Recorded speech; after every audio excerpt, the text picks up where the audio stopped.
Should. Bishop Gracida.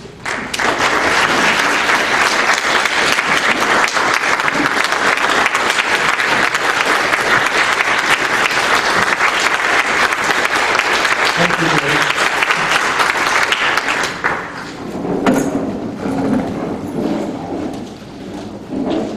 Good morning. Good morning. Good morning. I was born 10 feet below sea level. No, my mother was not swimming in the Gulf of Mexico when she gave birth to me. She was living in the city of New Orleans. The city of New Orleans, as you know from Hurricane Katrina, is a city below sea level protected from the mighty Mississippi River by very high levees. The Mississippi River at New Orleans is truly an awesome sight. It is not quite a mile wide, but it appears to be much wider. It is 200 feet deep and is flowing past New Orleans at a rate of 3 miles per hour. It moves 600,000 cubic feet of water every second past New Orleans, carrying 436,000 tons of sediment each day into the Gulf of Mexico. Standing on a levee at New Orleans watching the mighty Mississippi River flow past is such an awesome sight that the onlooker should have no difficulty understanding that the river contains the water of 9 other tributary rivers, principally the Missouri and the Ohio. It also has 99 secondary tributary rivers that drain 31 states that constitute 41% of the landmass of the United States and 2 Canadian provinces. Now, my point in describing the awesome size of the Mississippi River is to use it as an analogy to describe for you the awesome power and flow of the culture of death in our society. The culture of death in our society is now at flood stage. And the Mississippi River is a good analogy of this flood of the culture of death flowing daily in our society. The Mississippi River has multiple sources, but its principal source is identified by geographers as the southern end of Lake Itasca in upper Minnesota. The culture of death has multiple sources in the history of Western society, sources that are many and varied.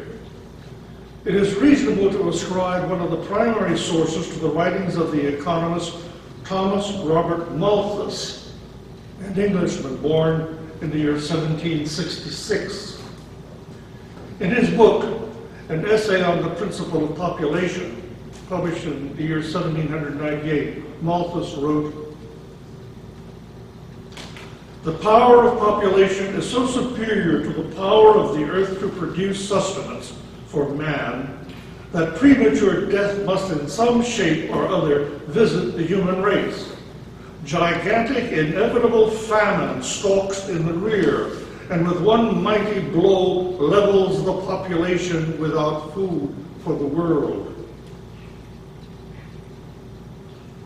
Malthus argued that 2 types of checks hold population within resource limits.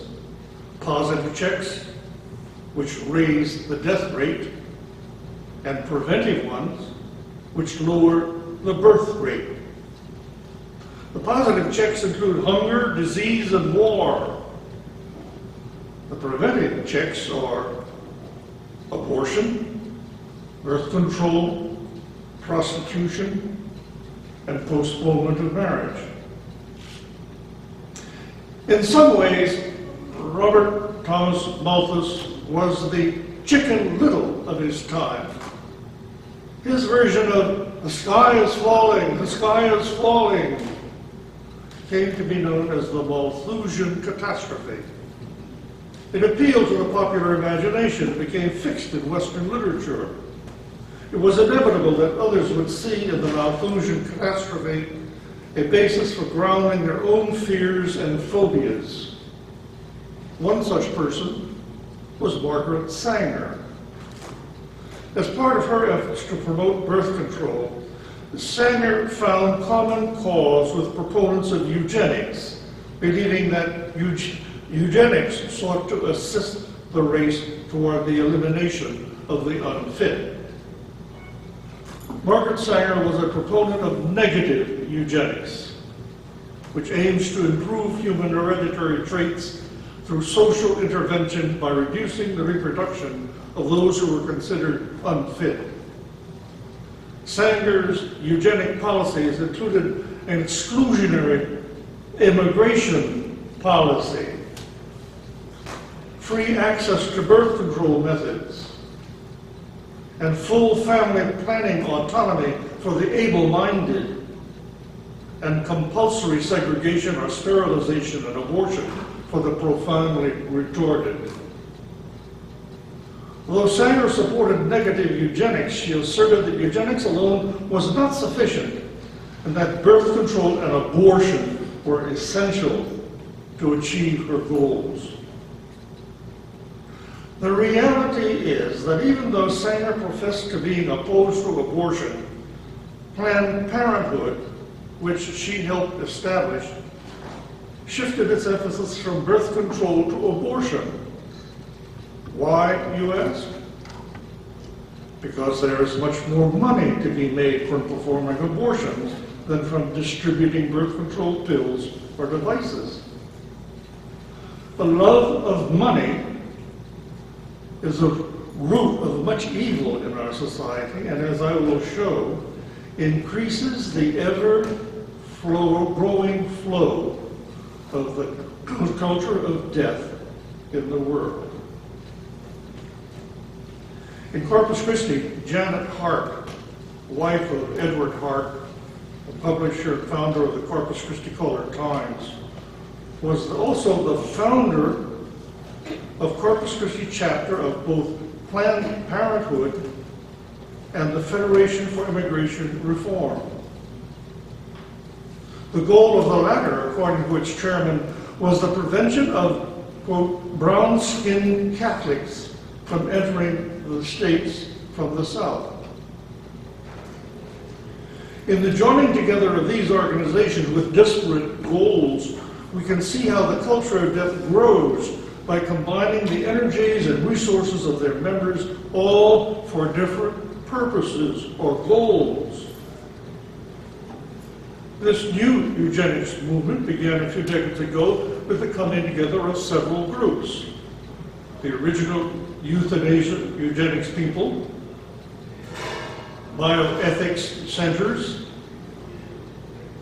providers of health care,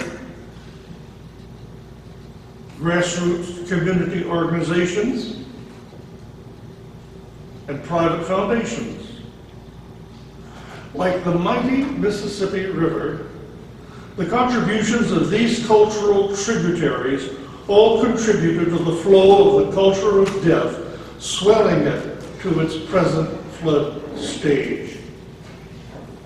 The culture of death movement is now all about influence over the minds and hearts of the people who care for the dying. That is, caregivers, physicians, nurses, chaplains, social workers, to name just a few, so that they can control the timing and place of death. a group of social engineers was able to succeed without drawing much attention from the pro-life movement, which was preoccupied during the last quarter of the 20th century with the fight against abortion, abortion on demand. These social engineers, joined by financial interests, are so close to their ultimate goal of making their version of end-of-life care mandatory. I am indebted to Elizabeth Wickham of the Life Tree website for much of the following history of the culture of death. The modern euthanasia movement in America emerged in the 1930s and was known as the Euthanasia Society of America. Euthanasia proponents sold themselves as pain relief for the dying. Their first strategy was to secure legalization of passive euthanasia, or the withholding and withdrawing of medical treatment, as a way to change public opinion to accept active euthanasia, commonly known as physician-assisted suicide. But there were conflicts within the movement. And by the year 1980, there came to be two distinct wings when the more militant wing broke off. We are all familiar with the militants.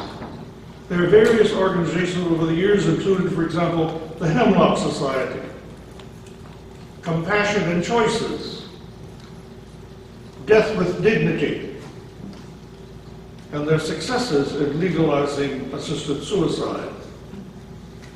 But the moderates have remained the proverbial elephant in our living rooms.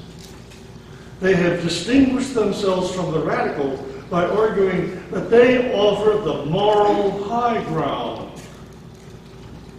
They seem to have disappeared, but the evidence shows that they have quietly drifted into the new field of palliative medicine.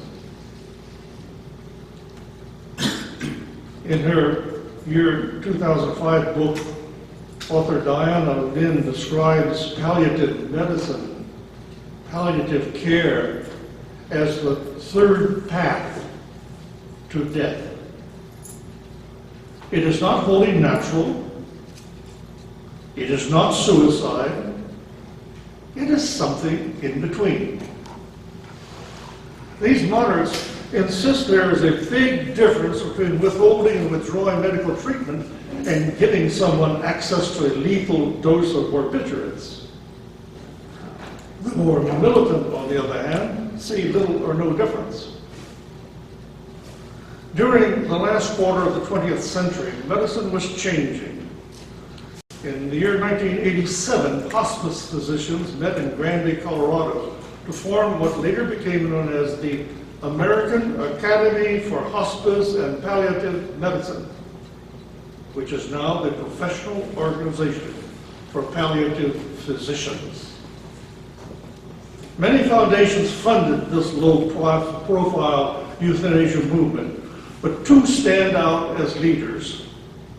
The Robert Wood Johnson Foundation funded research and infrastructure, and George Soros's Project for Death in America funded a cadre of professionals. In the last 20 years, these two foundations have provided several $100 million to advance their version of palliative care into our American healthcare system and worldwide. During this time, the Clinton attempt at healthcare reform had failed. Death and dying was a hot topic. Entered George Soros in the mid-1990s. His 1994 speech at Columbia Presbyterian Medical Center announcing the formation of Project on Death in America included this summary statement, and I quote, "The mission of the Project on Death in America is to promote a better understanding of the experiences of dying and bereavement, and by doing so, help transform the culture surrounding death." In November of the year 1995, Soros called 20 foundations together who were committed to transforming the culture of dying. In addition to Soros' project on death in America, his Open Society Institute and the Robert Wood Johnson Foundation, the list of attendees included many people know and know the foundation, such as the AARP, the Commonwealth Fund, the Greenwald Foundation, the Rockefeller Foundation. The river of the culture of death really began to increase its speed and volume in the year 1967.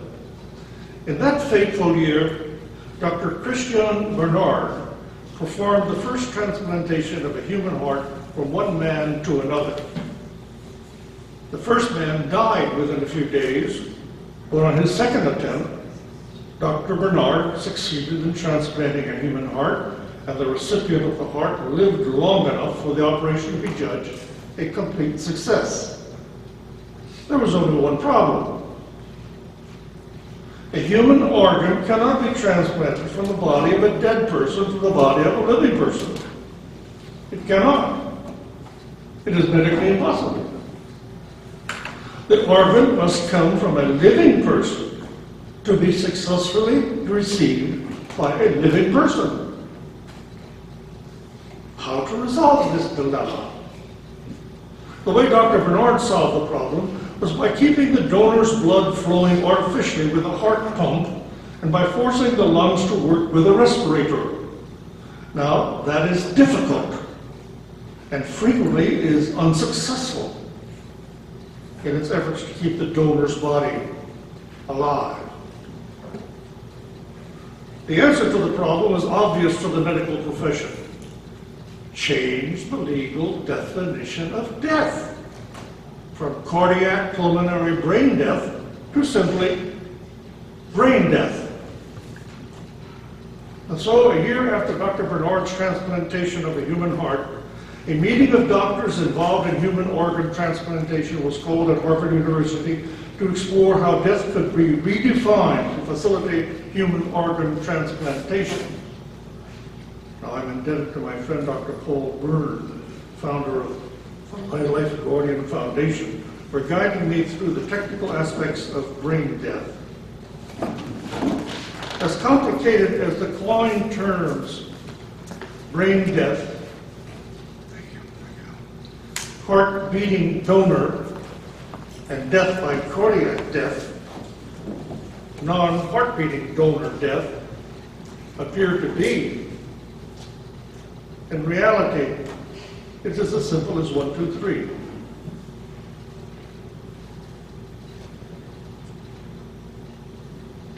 Death by cardiac death in the recent past was known as the non-heart beating death. It is the preparation of a living human person to be dissected alive for the sole purpose of cutting out vital organs. It is living human experimentation. The living human person, the patient victim, is filled with chemicals to ensure the viability of the organs.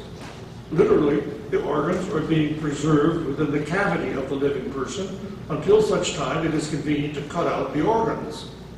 When the heart is finally stopped, either when it is cut out or stopped prior to the excision of other organs, death is pronounced and resuscitation measures are taken, as life must be present since vital organs from someone truly dead are not suitable for transplantation. Killing the patient in the process of dissection was known and acknowledged from the very beginning of transplantation. In the early years, no particular terminology was used to label the method or means in which a patient was so no longer considered human, respected, and valued as a person in need of medical attention, compassion, and ongoing treatment, care for his or her well-being. Although the terms non-heart beating death and death by cardiac death were not used, these were the basic original methods used to get organs prior to the contrivance of brain death. The practice of organ transplantation was neither legal nor was it condoned by the majority within the medical establishment at the time. It was, however, a continuation of over hundreds of years of human medical experimentation. And those conducting such surgical procedures did so very discreetly. In 1968, it was determined to expand human medical experimentation without fear of legal repercussion. And this necessitated the reinvention of the definition of death at the Harvard Conference. Having made public the miracle of transplantation, the new modern medical technology, as it was proposed and promised, would save the lives of countless organ recipients. And it has.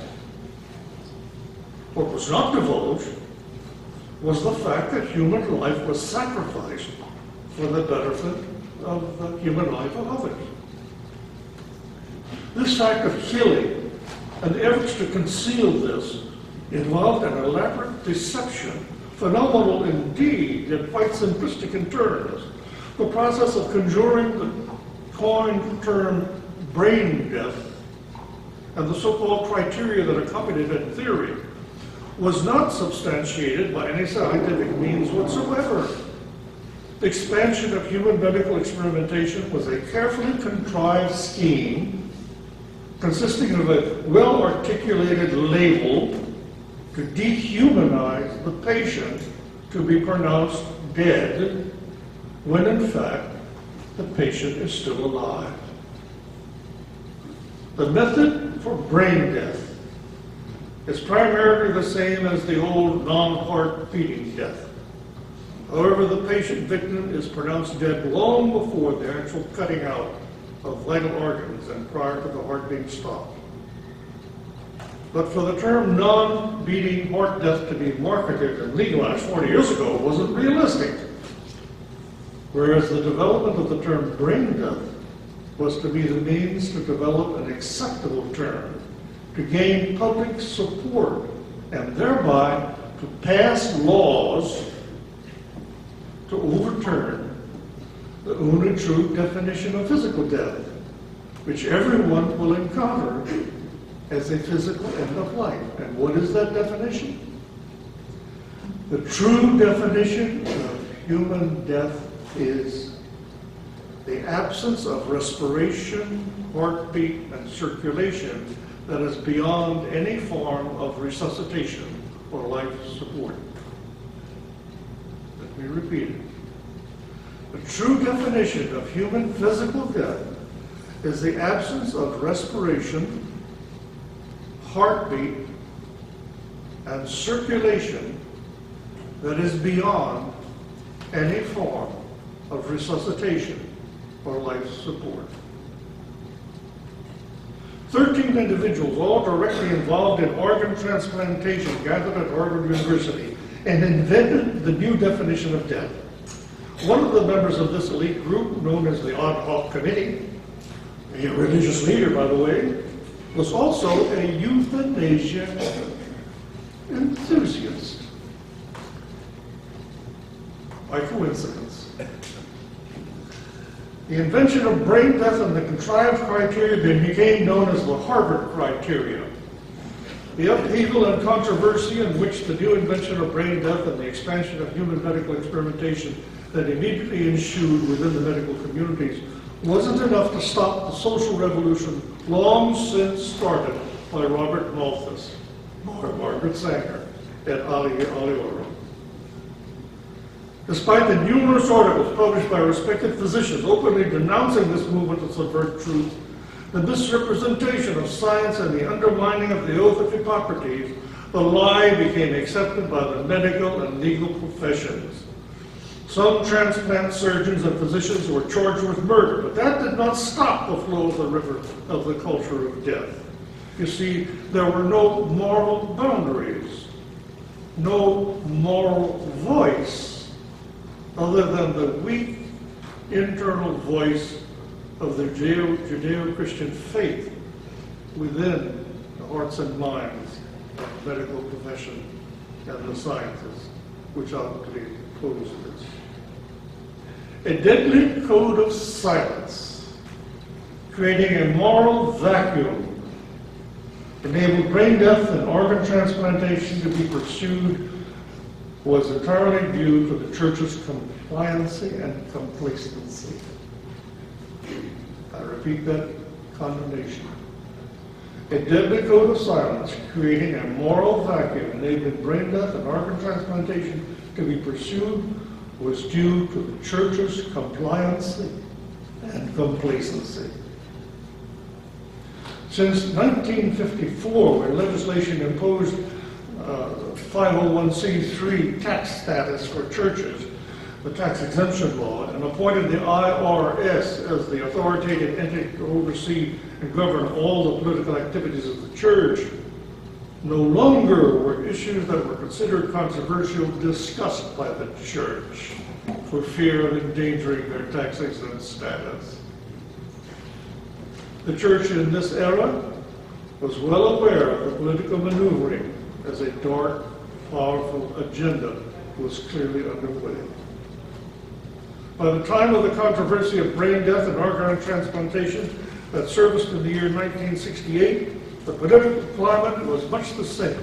Now, the church had by then had those years of experience of being completely submissive. The church leaders were not to be expected to have the medical or scientific expertise in which to accurately assess brain death, this new death, or to have a full understanding.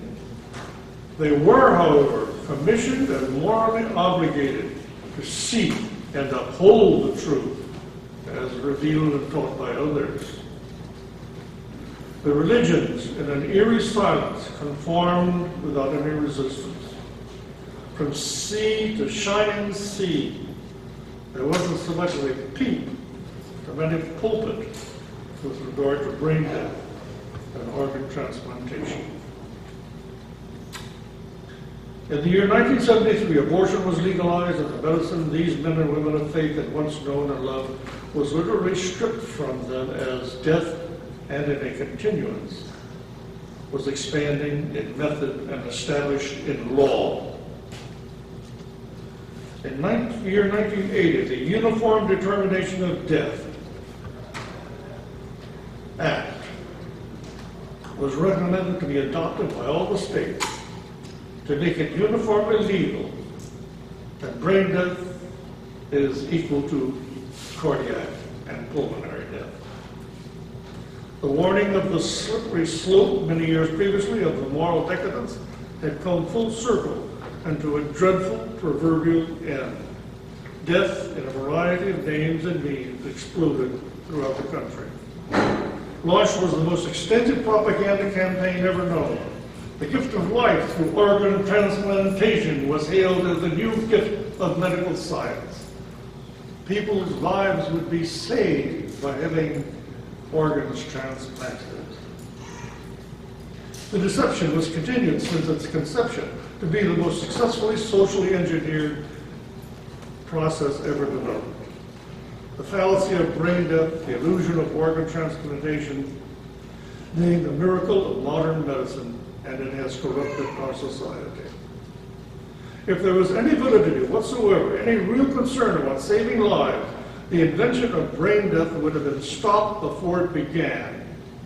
The issue of money and power, brain death was nothing more or less than the social engineering developed to revolutionize our country through the corruption of the expression saving lives, when the opposite is intended, that is, taking lives.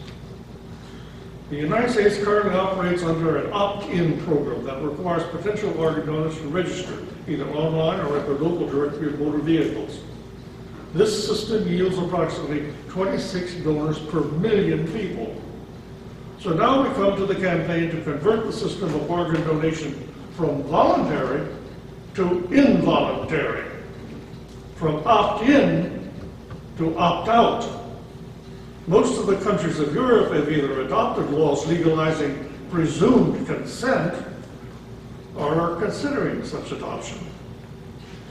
As it stands, the burden of proof is being placed on potential donors when it should be placed on those who do not want to participate. The radical social engineers maintain that the United States must change its stance from opt-in to opt-out, making it so that those who do not want their organs to be donated must actively register themselves as non-donors. Do not allow presumed consent to become the law in this country.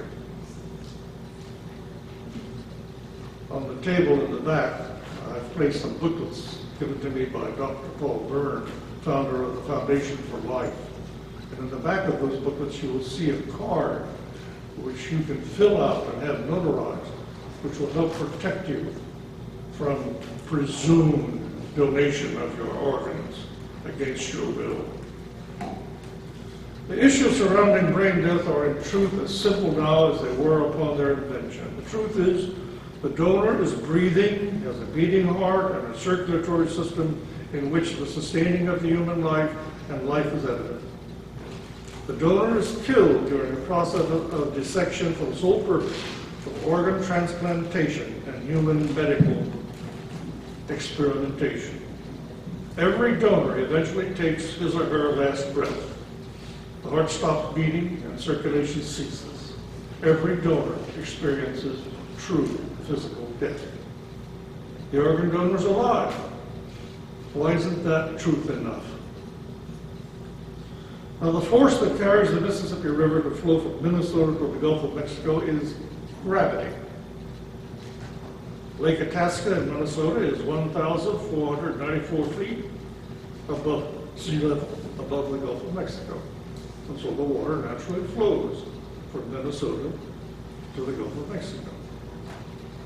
The forces that cause the flow of the culture of death to increase in volume and rate of growth are materialism, a secular view of society, and money, especially money. You have no idea how much money is involved in the organ transplant industry that depends on brain death as the definition of physical death. Let me give you some idea how much money is involved. The Milliman Research Foundation every 3 years reports on the cost of every organ transplantation that takes place in the United States. Their last report was for the year 2011, and I quote from their report. Here is the average total cost for each of the following categories of organ transplant. First, the number of each type of transplant, then the average cost of each single transplant. Bone marrow received from others, 6,894 transplantations, each one costing $805,000. Bone marrow from self, 13,203 transplantations, each one costing an average of $363,000. Cornea transplants, 46,981, each one costing an average of $24,000. Heart transplants, 2,161, each one costing an average of $997,000, $1 million. Intestine transplant, 74 took place, each one costing $1,206,000. Kidney transplants, 16,000, each one costing an average of $262,000. Liver transplants, 5,998, each one costing an average of $577,000. Single lung transplant, 734 took place, each one costing an average of $561,000. Double lung transplants, 1,050 took place, each one costing an average of $797,000. Pancreas transplants, 286 took place, average cost $289,000. Heart and lung transplant, 30 took place, average cost $1,248,400. intestine plus other organs, 107, costing at an average of $1,343,200. Heart and kidney, 66 transplants, each costing an average $1,296,500. Kidney and pancreas, 867 transplants, average cost $474,000. Liver and kidney, 369 transplants, average cost $1,026,000. Other multi-organ transplants, 42, average cost $1,707,500. Total of all of these transplants, all of those transplants, cost $762,058,513. That's $750 million. Do you mean to tell me that that much money doesn't cause the river of the culture of death to flow with increasing speed? Believe me, it does.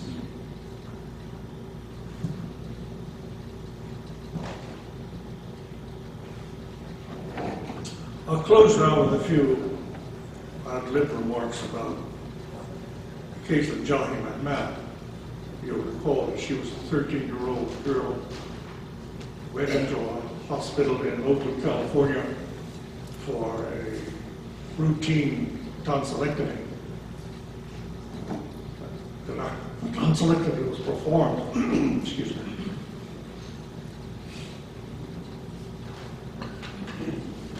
And immediately after the operation, she hemorrhaged and suffered cardiac arrest.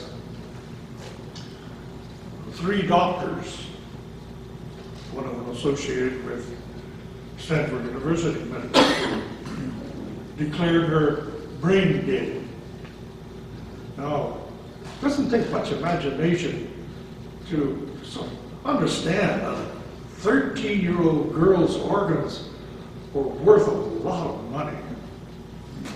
I mean, 13 years old, all of her organs must have been worth over $1 million, $2 million, $3 million. So naturally, the hospital moved to remove the organ. The parents rejected. And they wanted to transfer her to another hospital. The hospital refused. They went to court. The court said, well, the only way that we'll allow you to remove her from this hospital in Oakland to another facility is if she's declared dead by a coroner.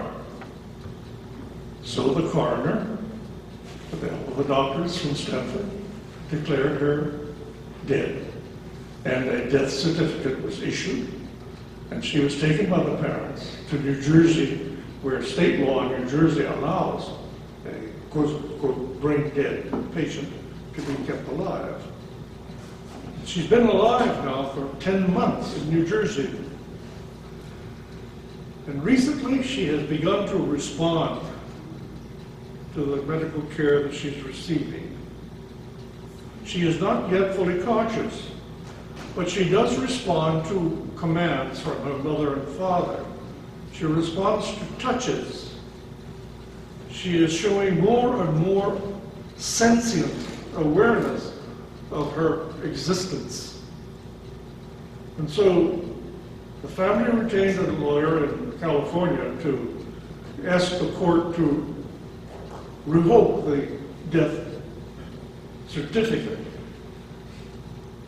Before yesterday, on Thursday of this week, the judge had a hearing, and the lawyer from Stanford who had declared her brain dead said that she's not really alive, and therefore the death certificate should be allowed to remain. The parents have asked for a postponement of any further consideration of their lawsuit, and so the judge has delayed it for 3 months.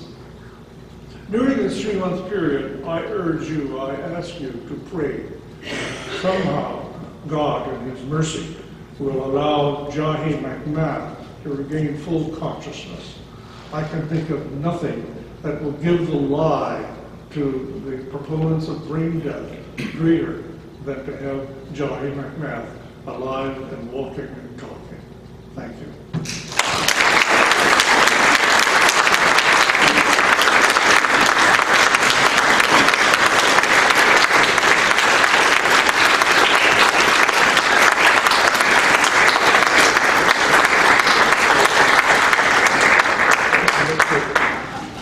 Thank you, Your Excellency. I'm glad we captured that on tape. It's a very, very serious, very important talk.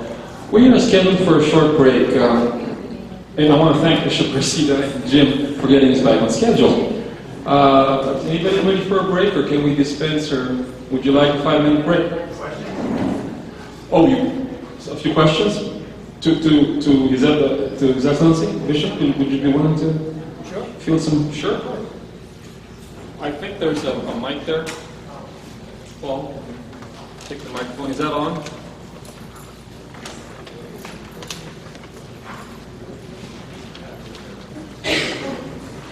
As I acknowledged in my Check, talk, 1, 2, 3, I get the talk. as I acknowledged in my talk, I'm greatly indebted to Dr. David Byrne, who is a neonatologist and an expert for my medical knowledge. So don't put me to the test. I'm not a doctor. Go ahead. Archbishop, many of you, I guess some of you at least, would be familiar with Archbishop Gomez's booklet on end-of-life issues, and deals with, he writes on transplants in general. I think I have read it, but I don't remember.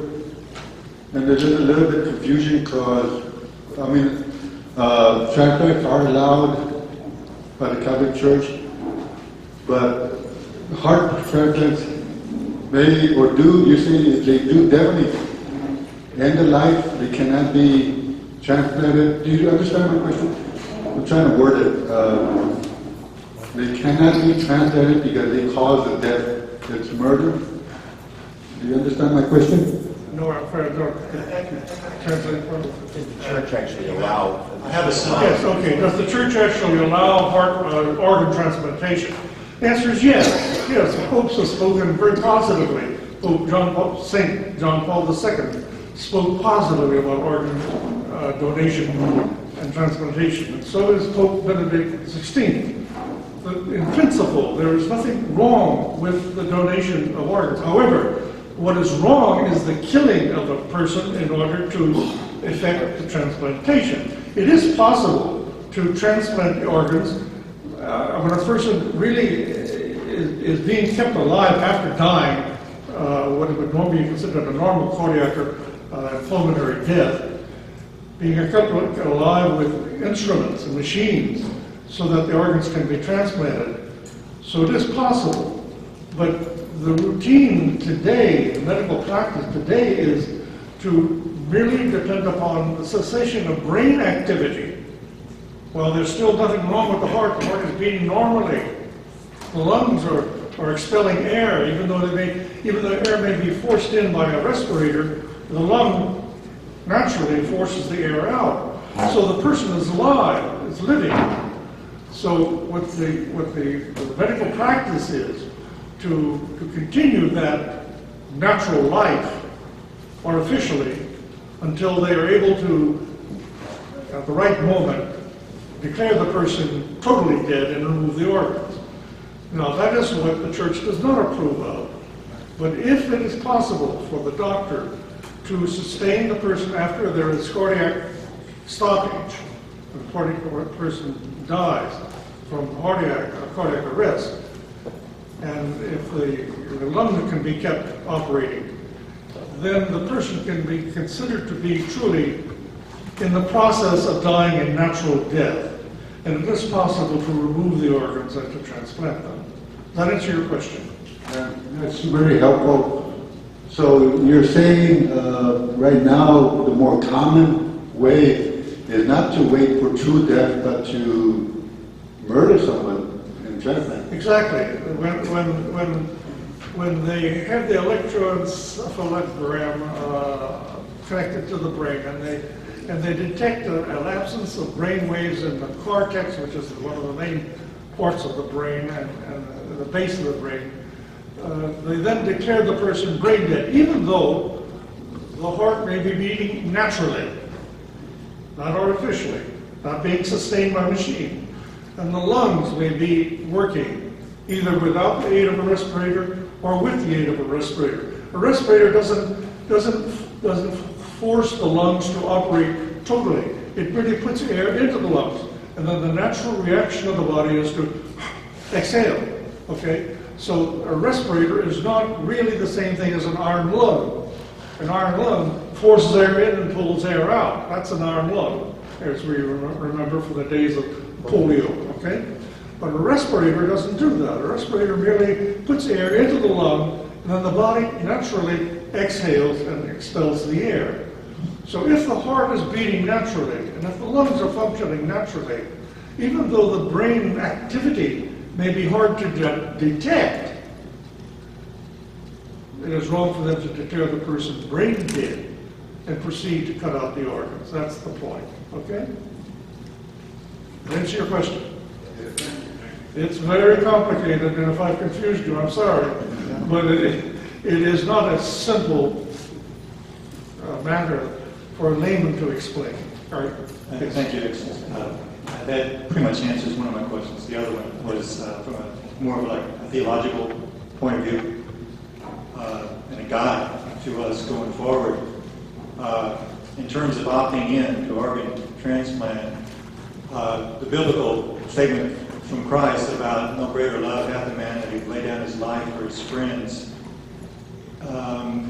is that not appropriate as a translation for somebody who willingly, as a donor, accepts the technical medical realities that by the great, in their own mind, for the greater good of family or whoever they're donating to, that it goes this way? Is it still morally wrong to willingly give, as it were, one's life in the process of donation to help somebody else? Is that something we're forbidden to do?